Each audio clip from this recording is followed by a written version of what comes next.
I just came from church.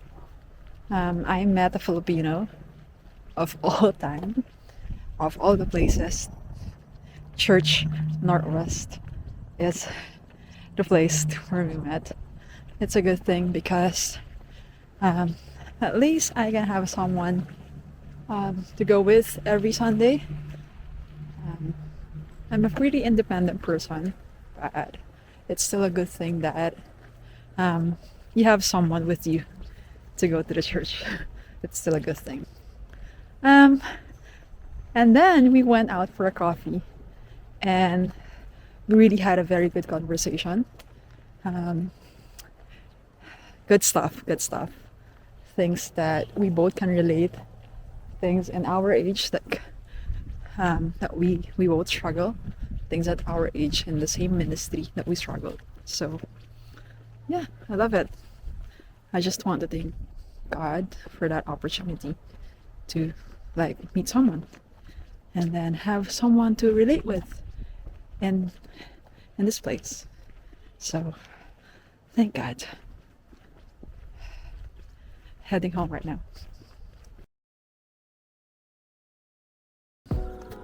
Honestly, I love the vibe in New Zealand. It's quiet. It's like so peaceful, and I love it. Like I love this kind of vibe. Oh my goodness. It's so quiet and peaceful. Like, I always tell myself that I like that kind of boring life, but like what I mean by boring is that it's peaceful. It's not like boring. It's peaceful. And so that's why I love it. I love this. Honestly, I love this place. But I still love Philippines, so I'm still not thinking of moving. I just love life.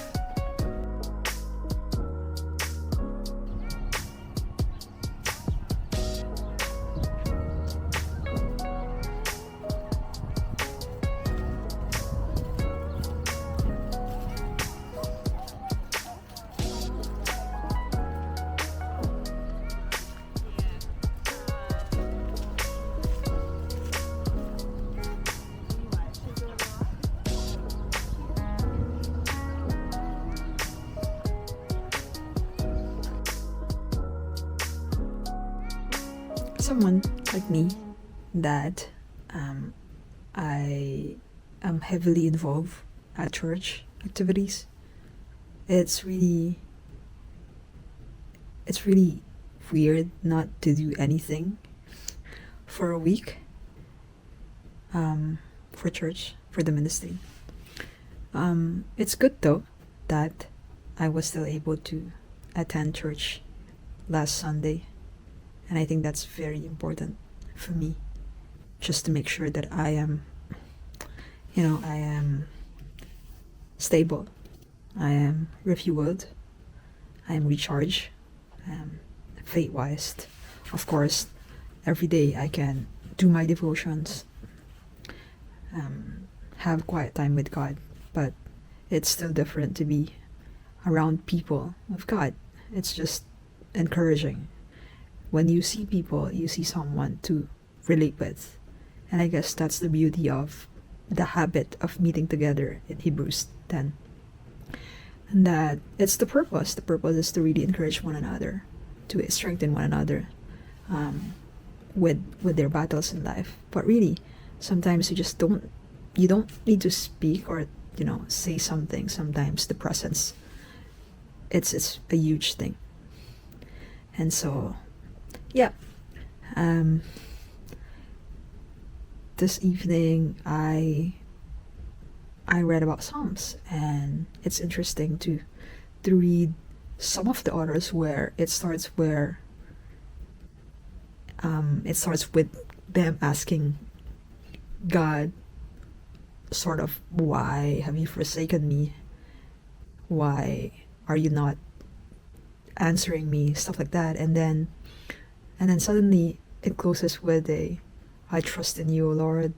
I will continue to praise your name and stuff like that.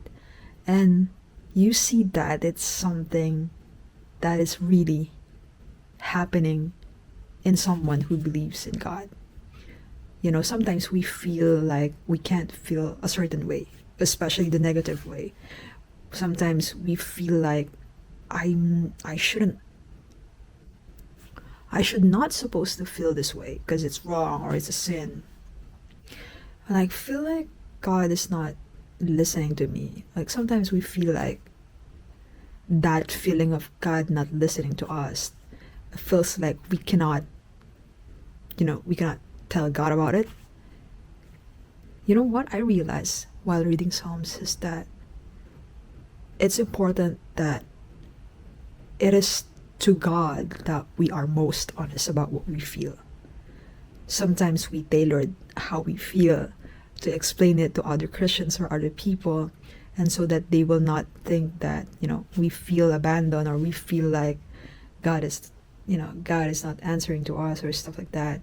We convince others that we are okay, even if we feel that negative feeling. But I realized that there is something so beautiful about just sharing that honest, authentic feeling of feeling abundant, the feeling that I feel like God is silent, something like that. Because I feel like when we come to God with all honesty and authenticity on how we actually feel at the moment, it's when God really allows himself to communicate to you, to reveal himself to you wherever you are. So I think it's important to tell those things to God with all honesty.